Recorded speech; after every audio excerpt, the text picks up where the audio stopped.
Bhagavate Vasudevaya. Om Namo Bhagavate Vasudevaya. Om Namo Bhagavate Vasudevaya. Om Namo Bhagavate Vasudevaya. Om Namo Bhagavate Vasudevaya. Om Namo Bhagavate Vasudevaya. Narayanam Namaskritya Narayanam Namaskritya Naram Chaiva Narottamam Narottamam Devim Saraswatim Vyasam Devim Saraswati Tato Vyasam Jayam Devet Udayam Nasta Praishya Vajeshu Bhagavatam Sevaya Bhagavati Uttama Shloke Vishnu Bhagavati Bhakti Bhavati Nastike.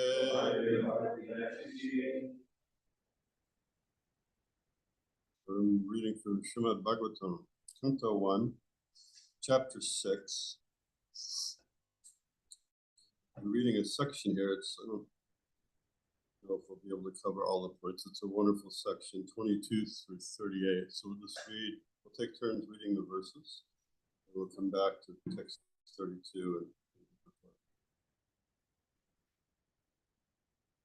O virtuous one, you have only once seen my person, and this is just to increase your desire for me.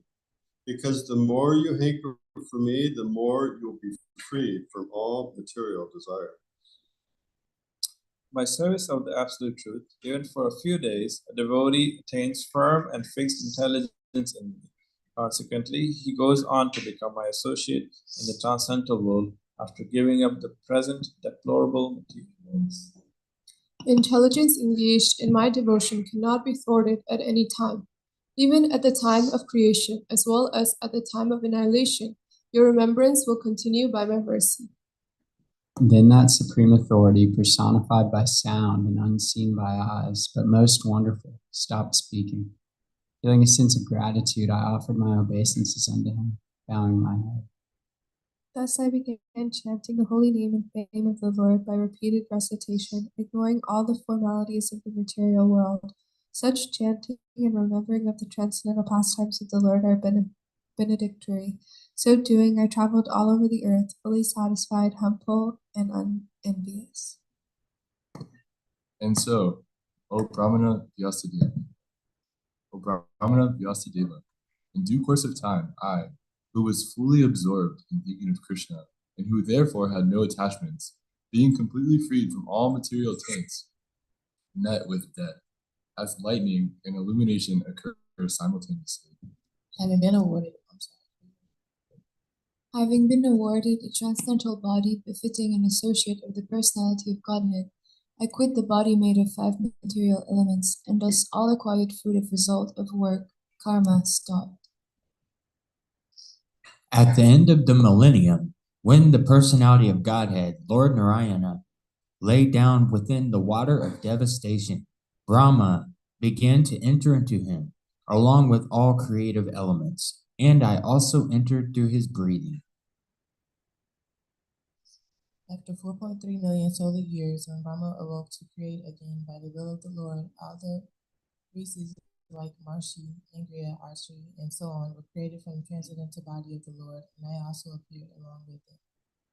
Since then, by the grace of the Almighty Vishnu, I travel everywhere without restriction, both in the transcendental world and in the 3 divisions of the material world. This is because I am fixed in unbroken devotional service of the Lord.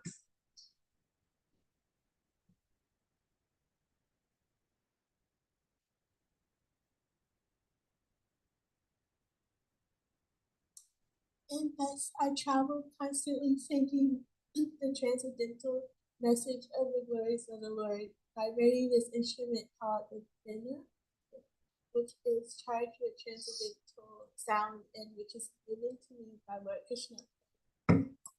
Supreme Lord Shri Krishna, whose glories and activities are pleasing to hear, at once appears in the seat of my heart as if called for, as soon as I begin to chant his holy activities. It is personally experienced by me that those who are always full of cares and anxieties due to desiring contact of the senses with their objects can cross the ocean of Mercians on a most suitable boat, with the constant chanting of the transcendental activities of the personality of Godhead. O Vyasudev, you are freed from all sins.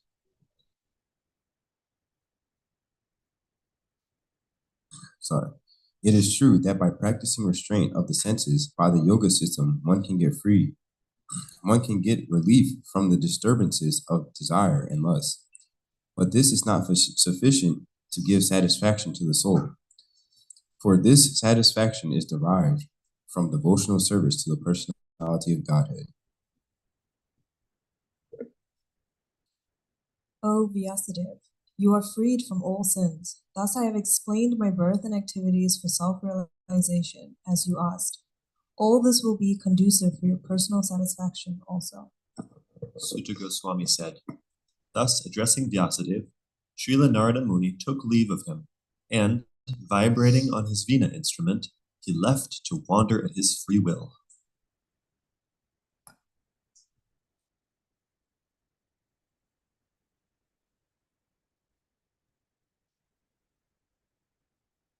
All glory and success to Srila Narada Muni, because he glorifies the activities of the personality of Godhead. And so doing, he himself takes pleasure and also enlivens all the distressed souls of the universe.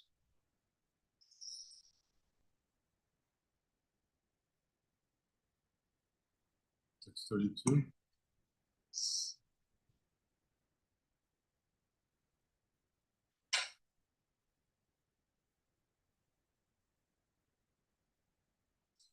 Devadattam imam vinam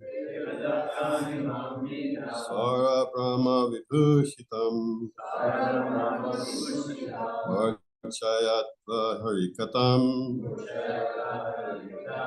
Gayamanas Charayamyaham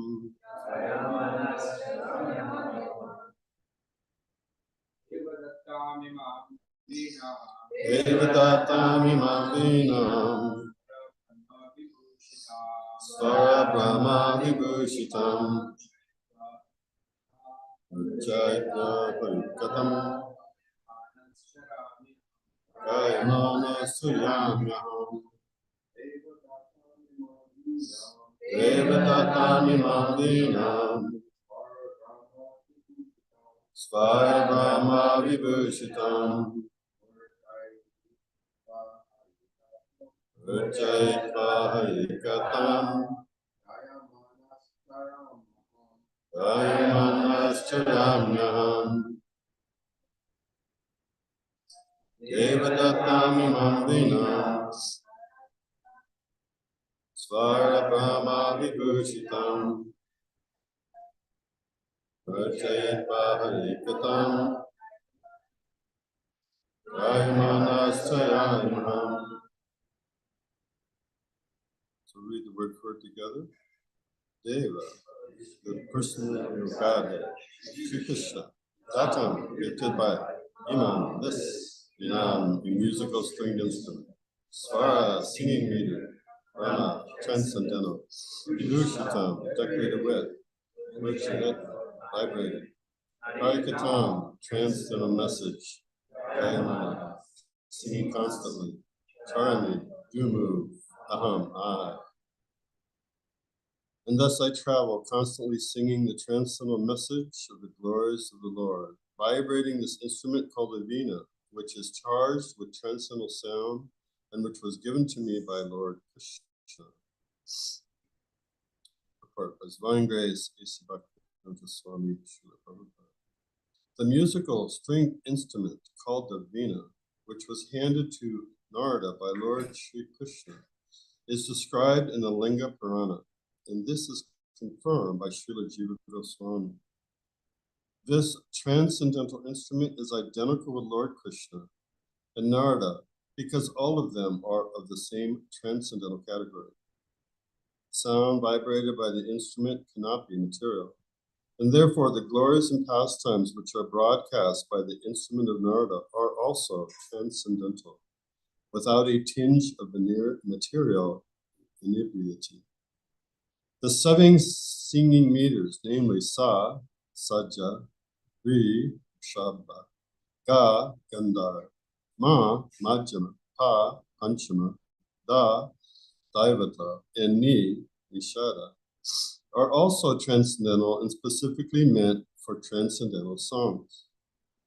As a pure devotee of the Lord, Sri Naradadev is always fulfilling his obligation to the Lord for his gift of the instrument, and thus he is always engaged in singing his transcendental glories, and is therefore infallible in his exalted position. Following in the footsteps of Srila Narada Muni, a self-realized soul in the material world also properly uses the sound meters, namely Sa, Re, Ga, Ma, etc., in the service of the Lord by constantly singing his glories. As confirmed in the Bhagavad Gita at 9:14, the Mahatmas, or great souls, have no business in life except singing the transcendental glories of the Lord, following in the footsteps of Sri Naradadev.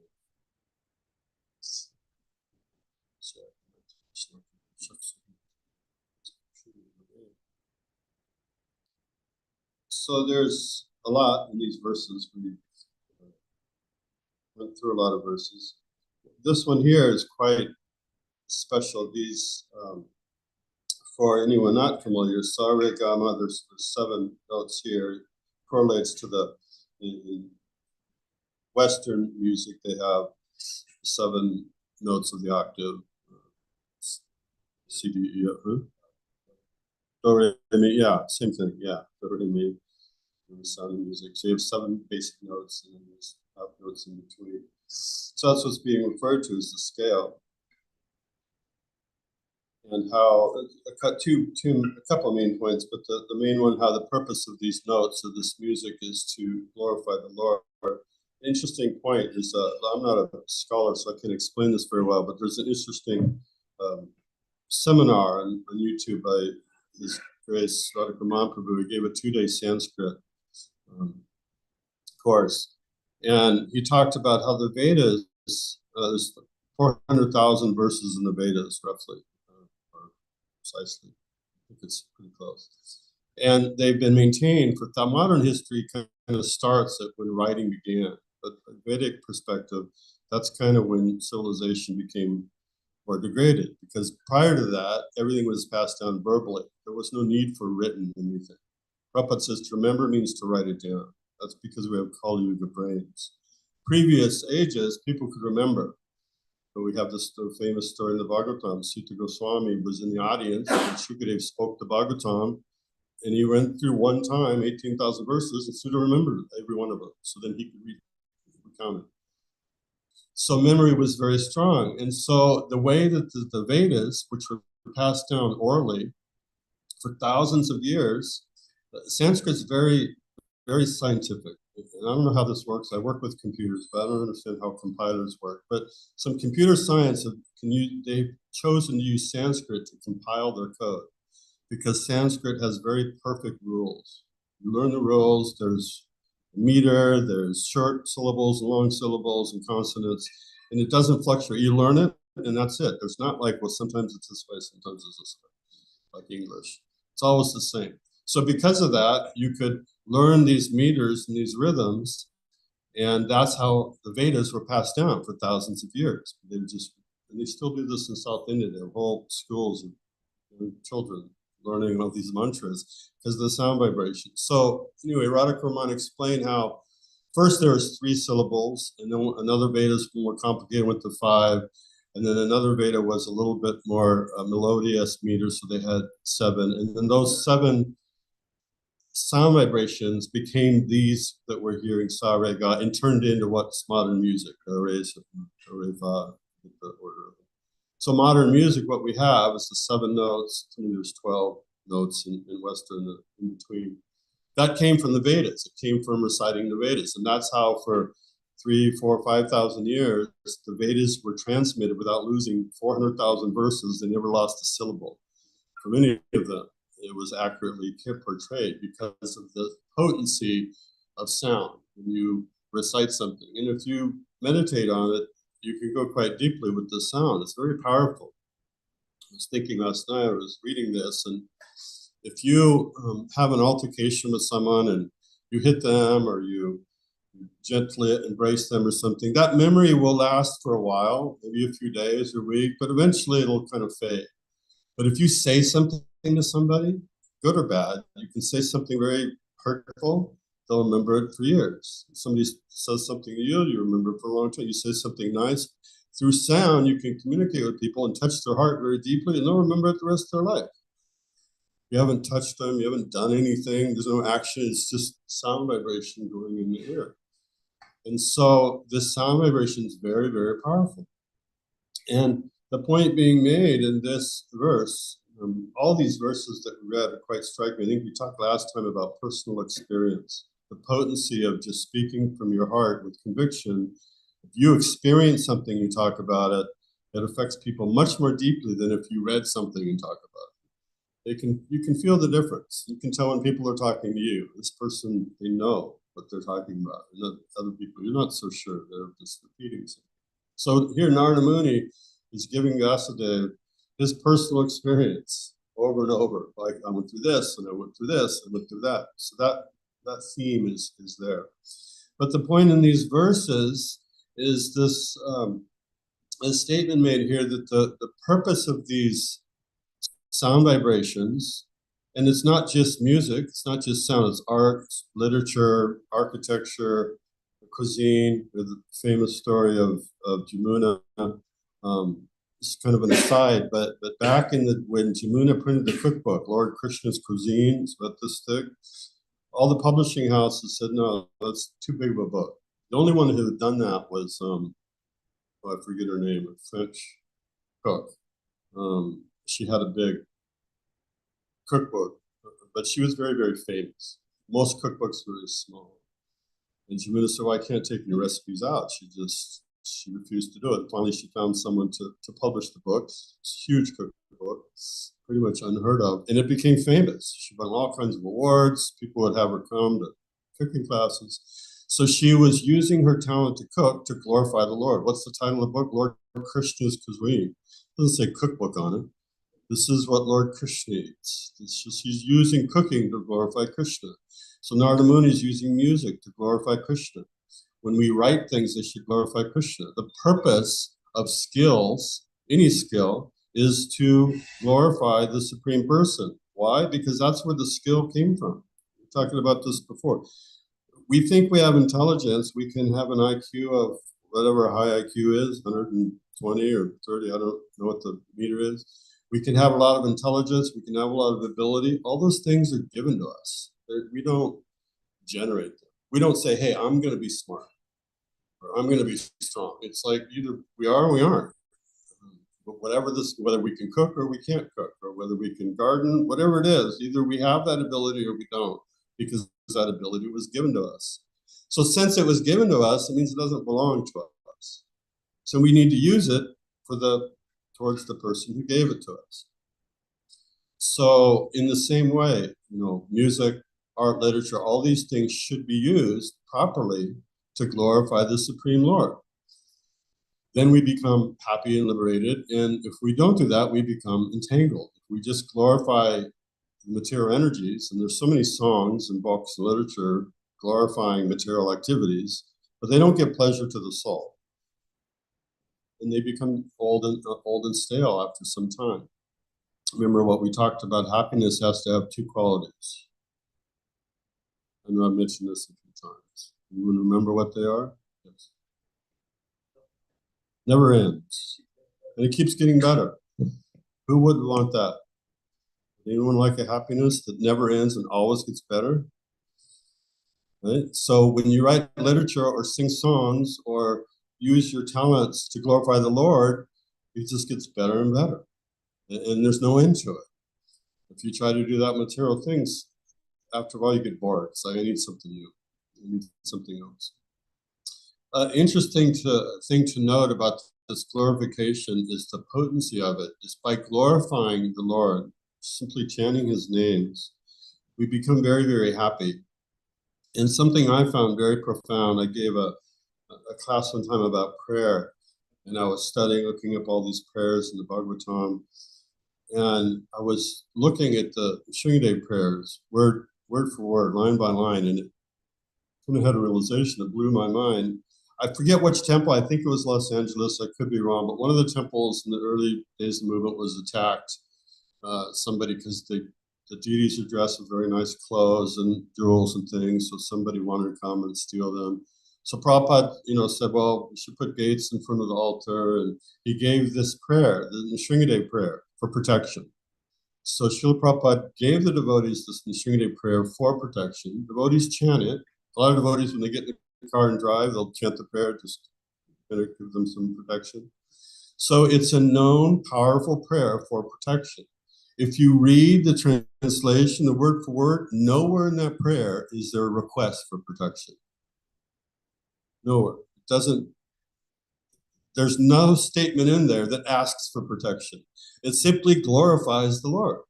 It glorifies his qualities. Oh, he has this nice quality and this nice quality and this nice. Now he's glorifying qualities that are useful for protection, like the strength of his nails and the strength of, he's glorifying the Sringadeva's qualities, but there's no request asking for protection. It's simply glorifying the wonderful qualities of the Lord. And what's the result is you get this protection. It's so potent. So when we glorify the Lord, we automatically become purified and happy. And it's not that the Lord is sitting there as some egomaniac wanting everybody to praise him. The thing is, this is Krishna. He's so sweet, he's so beautiful, and he's so wonderful that you want to glorify him. If you experience something really far out, you want to tell your friends, hey, you got to go check this thing out. It's really cool. It's got this and this and this. You got to see it. Why? Because you're excited, because it has some cool traits. And so when you get to know Krishna, the more you get to know him, like, he's the coolest. He's the most beautiful. He's this, he's that. Whatever thing you're into, he's the most of it. There's the discussion Srila Prabhupada had with George Harrison. George Harrison, of course, we all know he glorified and brought so many people to Krishna consciousness because of My Sweet Lord and other talks about Krishna. But he also had a fondness for driving very fast. He liked race cars. So George Harrison had some friends who were race car drivers, and sometimes he'd go out for fun and get a fast car and drive really fast.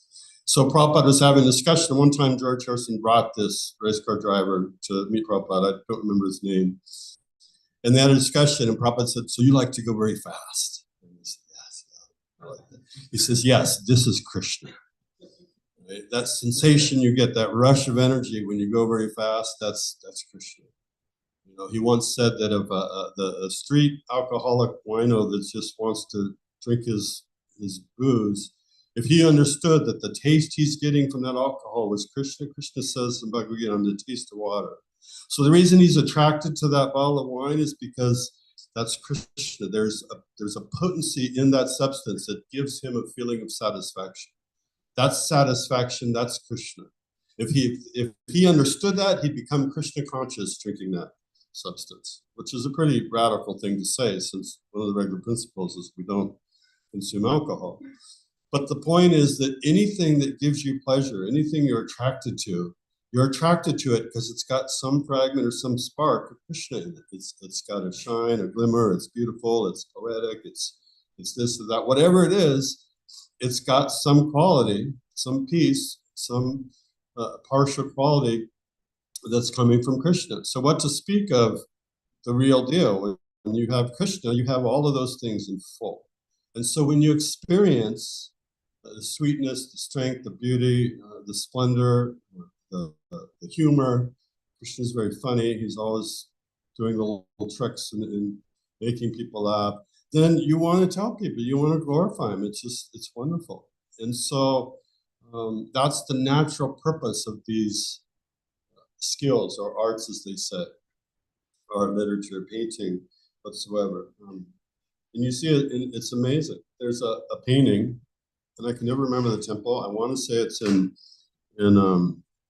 Varshana. I think it's in Varshana, I'm not sure.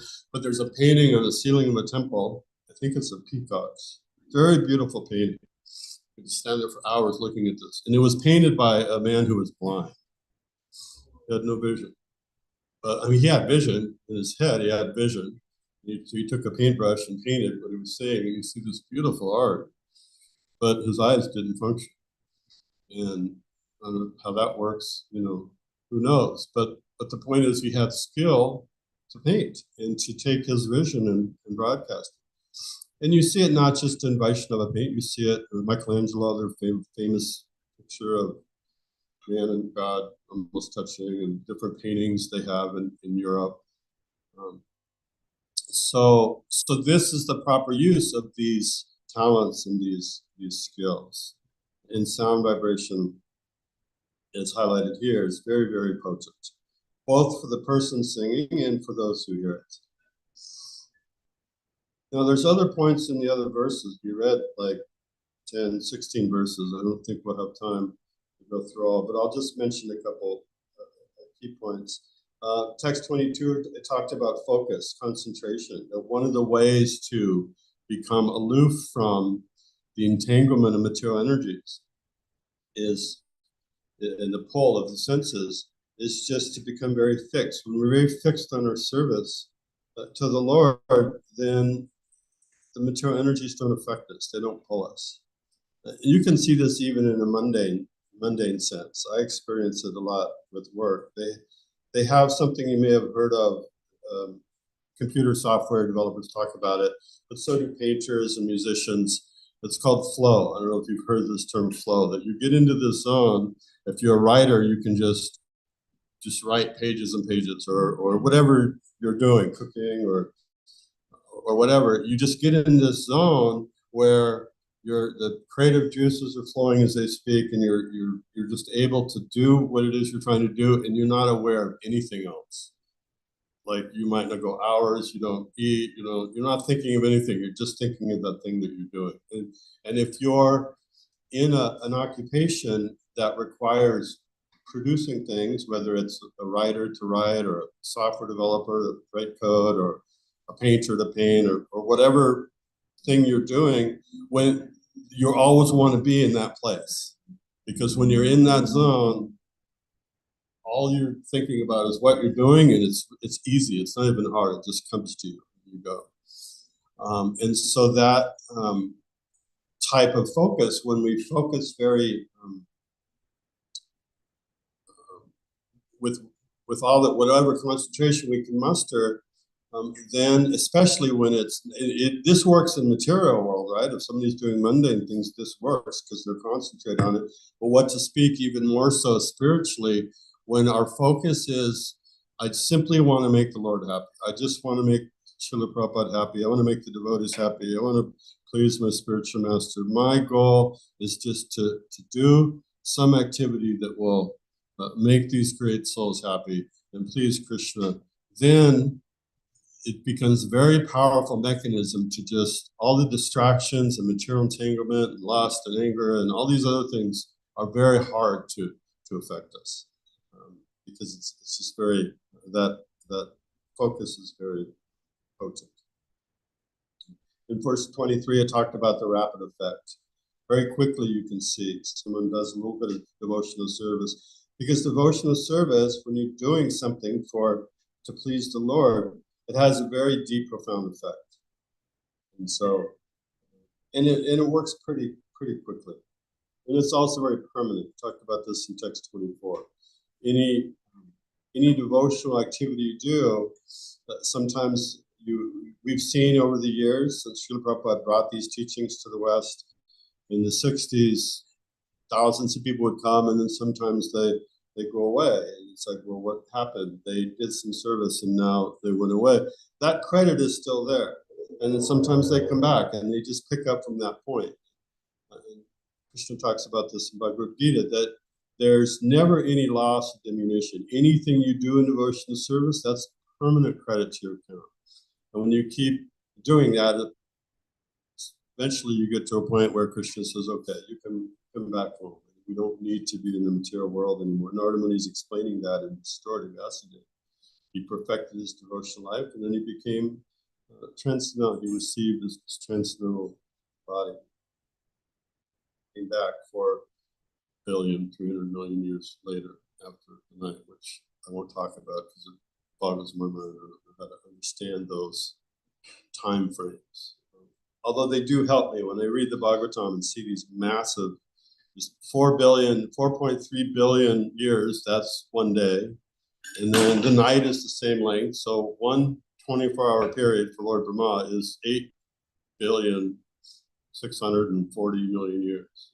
I can't really wrap my head around that much time, but it helps me to sit back and say, well, maybe all the things I think are so important right now aren't that big of a deal. Maybe I don't need to panic because such and such is going on in my day, and we have to do things, but it helps to see that, life is bigger than us. The world is bigger than us. We don't have to take ourselves so seriously. Another nice point in text 25 is how Krishna is seen with the ears. Right? But the Lord, we can see him. He talks about this. Through chanting, when we chant, especially if you're, on a 24-hour kirtan or a 64-round japa day, or you're doing something where you immerse yourself for many hours, then the more you chant with attention, then the more you feel Krishna's presence. It's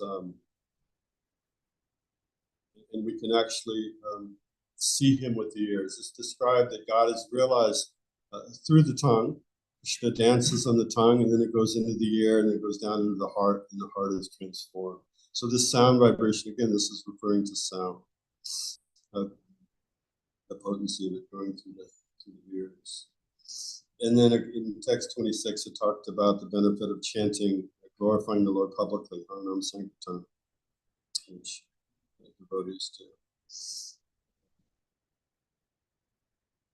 And then in 33, it talks about, we won't go into the details, but how we can associate. So we can see Krishna through the ears, right? Through hearing the chanting, hearing the mantra, hearing devotees talk about Krishna, we can start to see, we can start to get an understanding of what he's like.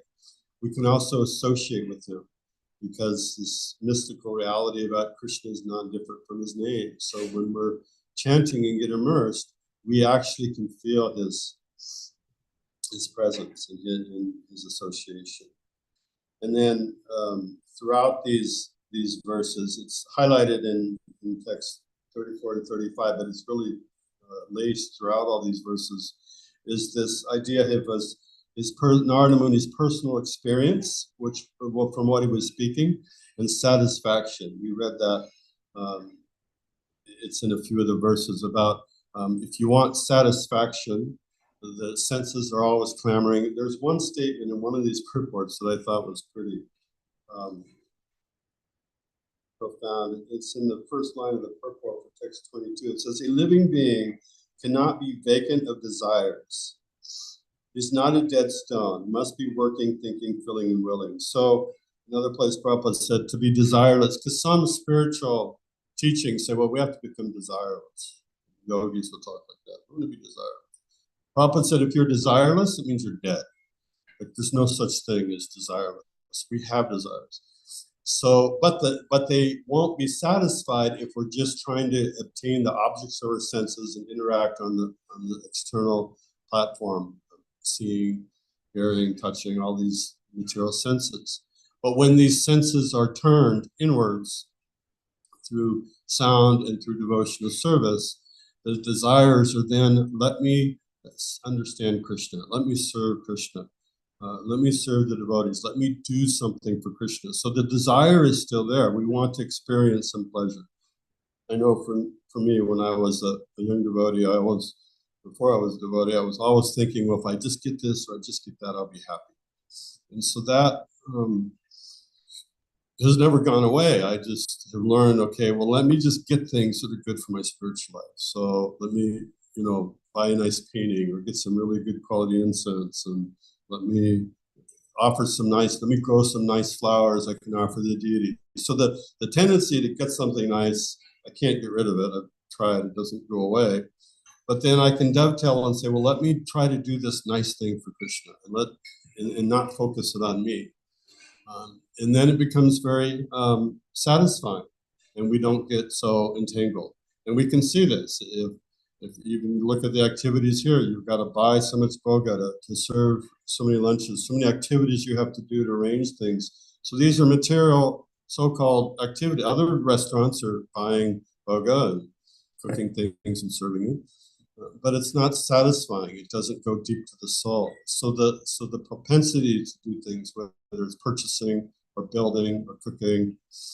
There was a nice offering made the other day. I thought of Krishna House here, but I think it was in Austin or Texas. I forget.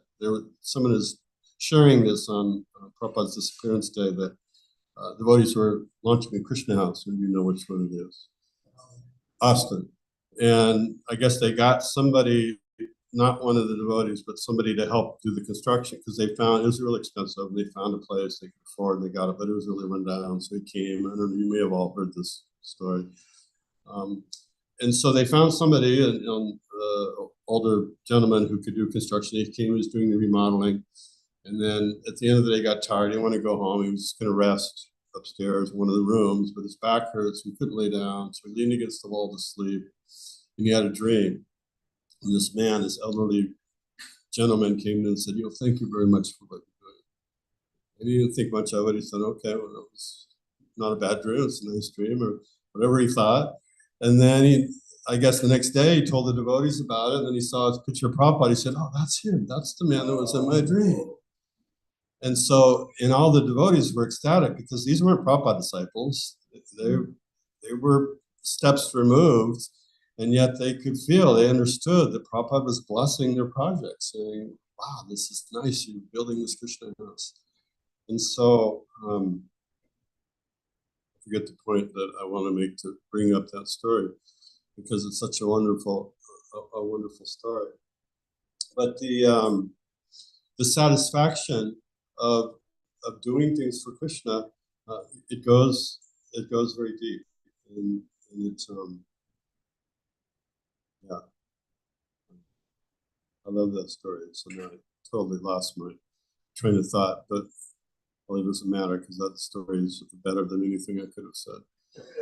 So, but I thought of all of you here, and how much pleasure it gives to Srila Prabhupada to spend your energies. It takes work. It takes some energy and determination to do anything in the material world. I think I mentioned I worked at National Geographic for many years, and they spent, in 1 year, they got some budget approved for a period of year, and they spent like $25 million to try to expand because the world is changing from print to digital. People aren't buying magazines anymore. They want everything on here. So they're all a print-based organization. They're trying to figure out what this digital thing is and how they do it. So they spent all this money, and I was just watching the tremendous amounts of effort it takes to accomplish something. And it's not like they made $25 million back. That was money they spent to just try to stay in the game. So they didn't make a profit from it. So the point is, it takes, even in the material world, it takes tremendous effort to do anything. Whatever the result is, who knows? You may get a result, you may not. You may fail. A lot of businesses fail, and they spend so much money. And so it's not easy. And it's the same for spiritual life. It takes effort. We talked about this before. But the effort you're doing to go out and distribute prasadam and have kirtan and introduce people to Krishna, there's a huge effort there. But when it's spiritual and when it's for the good of the soul, it's very, very powerful. But it does take some effort. So the point I was trying to make is that effort doesn't go unnoticed. Prabhupada sees it, Krishna sees it. It purifies us, and what to speak of the people that are affected. I remember the first time somebody gave me a book, started explaining things, I was like, wow, this is like, changed my life. And just changed my way of looking at the world. It's very, very powerful. So that effort doesn't go unnoticed. And it's very satisfying, both for the person doing it and the person receiving it. So I'll stop there and see if anyone has any questions or comments or corrections, thoughts. anything that we read or you heard? Yes. You remember when someone first gave you a book, what did they say that really struck you? Just curious. I don't remember them saying anything. I think what it was Back to Godhead. There's a whole long story behind that, but didn't say so much when he gave it. It was very casual. It's just like, well, here, check this out, see what you think. But before that, I guess my first introduction, I met this. I met him through this meditation group, or I forget how I actually met him. It was a friend of a friend thing. So I knew this person. I didn't know he was a devotee, but I knew he was deep in the spiritual life. Like he knew about meditation and yoga and things like that. And that's what I was into at the time. And so I was talking to him basically. I was trying to ask him, what had happened was I'd had this discussion with this born-again Christian trying to convert me, and I felt like I had a deep understanding of some spiritual principle, and I couldn't convince him. He was trying to, convert me to this thing, and so it made me doubt that, well, maybe I don't really know that much, because if I really know something, I should be able to explain it to somebody, and they should be able to have an effect. And so I talked to this person saying, I thought I knew something, but maybe I really don't. What do I need to learn? I forget the exact words, but so we're having a discussion. But that was my mood. I was thinking, well, here's somebody who knows more than I do. Let me learn something, because I thought I knew something, and apparently I don't really. And I don't remember everything he said, but at one point in conversation, he says, well, one thing you can do for your spiritual life that's really powerful is you can offer your food.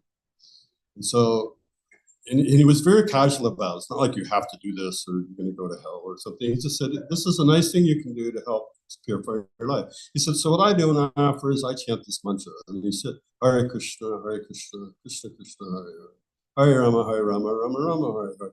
I chant this mantra, offer my food, and explain what I meant to offer. And that was the first time I had heard the mantra. And my first thought was, oh my gosh, this is like, I'd heard of Hare Krishna, and I just, cult and fanatic and all these things. I'm like, what is this? But it really intrigued me. I thought, well, I trust him. He's never said anything. Everything he's ever said makes sense. So maybe I should learn what this mantra, more about it. So I had some introduction. So then when he gave me the magazine, I had come across 3 volumes. I don't know how I got I come across 3 volumes of the Bhagavatam, and I tried to read them, and I said, these are more, the spiritual knowledge is greater than anything I've ever experienced, but I can't understand it. So I put them on the shelf. But someday maybe I'll read them. I could tell that they were very potent, but it just went over my head. And so then after this discussion about offering and chanting, and he introduced chanting on beads and things, I thought, okay, well, let me try this. So then when he gave me Back to Godhead, I opened the cover and I saw Prabhupada's picture. I said, I know him. I have some of his books, the ones I can't understand. His pictures in those books too. He was shocked. He was like, really? So then I went back and read it, started to make sense. But that was the first thing. The Maha Mantra, I think, just captured me. I thought, okay, this person, this is out of this world. I got to learn more about this. I mean, it terrified me and attracted me at the same time. Somewhere deep inside, I knew, okay, that's it. Your life's over. Like, things will never be the same. I could feel that, although I didn't understand it. But I was also suffering so much. I said, fine. What do I need to do? You know what? Because I wanted something. I was, not happy. It's a long-winded answer. So. Anyone else? Yes. Thank you for class. So there's so many things you said, so many points. One thing I really liked was how speaking from personal experience will always have the deepest impact, because it's a movement of relationships and of the heart, and of what's touched our heart, and how that always is best, especially when talking to students, just to speak from your own heart. You don't have to come at them in some weird philosophical way. Say what you know. Yeah. And I had a question about offenses. You mentioned something about how there's no loss or diminution, and our bank account, our spiritual bank account, which is the phrase we often use, like stays intact. So in that analogy, what's the role like offenses play? It like denies us access to the spiritual bank account, or it diminishes, like it's like a withdrawal from our spiritual bank account, or am I trying to apply like material logic to something that is the spiritual concept to intensity? No, it's a great question. It doesn't make a withdrawal. It doesn't diminish it. It just pauses it. It's like, okay, you've committed whatever the offense may be. Okay, you can't make withdrawals. You could think of it in that sense that it's still there. You haven't lost anything, but now your spiritual life can be on hold. It's like, okay, you can't progress until you deal with this thing. It's just, it's like a holding pattern. It's like the boy who's a mischief, you put him in the corner and stand there. Okay, you can't play. Right now you got to stand in the corner. You don't get to enjoy until you're done standing in the corner. And then, I mean, it's I don't know if it's the best analogy, but it just puts things on hold. And so you don't lose what you have, and it doesn't destroy it. I mean, it's described, there's statements where, an offense will destroy your spiritual life and things like that. It doesn't destroy the advancement you already made, but it pauses it until you deal with, rectify that, whatever caused the offense, that mentality, apologize to the devotee or whatever, and then you can again start proceeding. So I think it's 5th canto, 1st chapter, 5th verse. In the purport, it talks all about this. It says the matter of intents and everything. And basically, what it says is it's stunted for some time. That's my understanding. What? It's stunted for some time. Stunted, yeah. I think that's what's discussed is 5th canto, 1st chapter, 5th verse purport.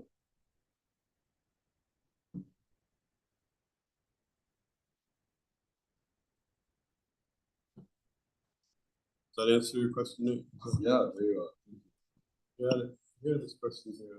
I don't know. Oh, he was pointing at me. Oh, okay. Kindly. Prabhu, thank you very much for the heartfelt class. I appreciated your point about the Nrsingadev prayers, that it's not actually prayer for protection directly, but we get protection by glorifying Krishna. And it reminded me of this purport that I read recently, which struck me in the 6th canto. Prabhupada writes about Ajamila, how he was so determined to not make the same mistakes in the past. And in that purport, Prabhupada writes that basically, if we have compassion to go out and share Krishna with others, it's related to glorifying Krishna. We go serve Krishna lunch, compassionately try to help people to come a little bit closer to Krishna. Then Krishna will give that person special protection and they will never fall down. Prabhupada says, this is the sum and substance of the Krishna consciousness movement. He writes very strong statements there.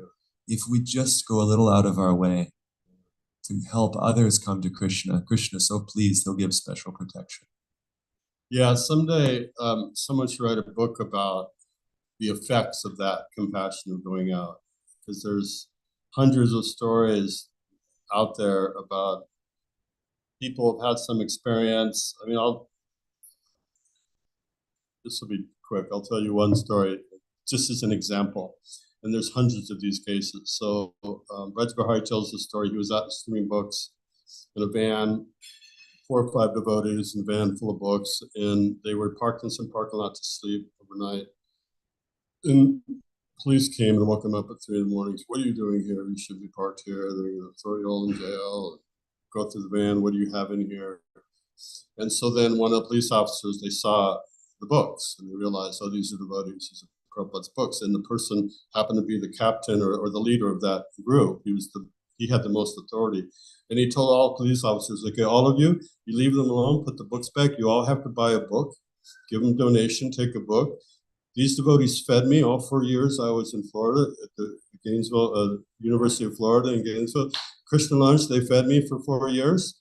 And so they're good devotees, and you should all buy a book and leave them alone and let them sleep. So all the police officers had to buy a book. So this is just one story. There's thousands of those stories out there just like that, for the effect it has on that on people, of that compassion and going out, and why Krishna gives that protection. So you may not see it, you may never know it, but you're affecting people. That later they become governors or mayors or senators, or even if they don't, their lives are changed because of that compassion you're giving them. And it's not that we do those things so that we can get that recognition or so we can do it, but you should know it changes people's lives.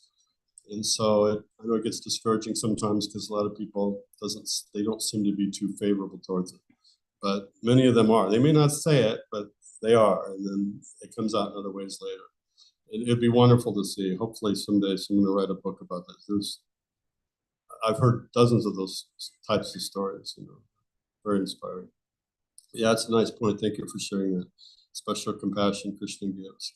It's not easy. When you go out and try to give somebody a book or talk to them or just get them to think about things a little bit differently.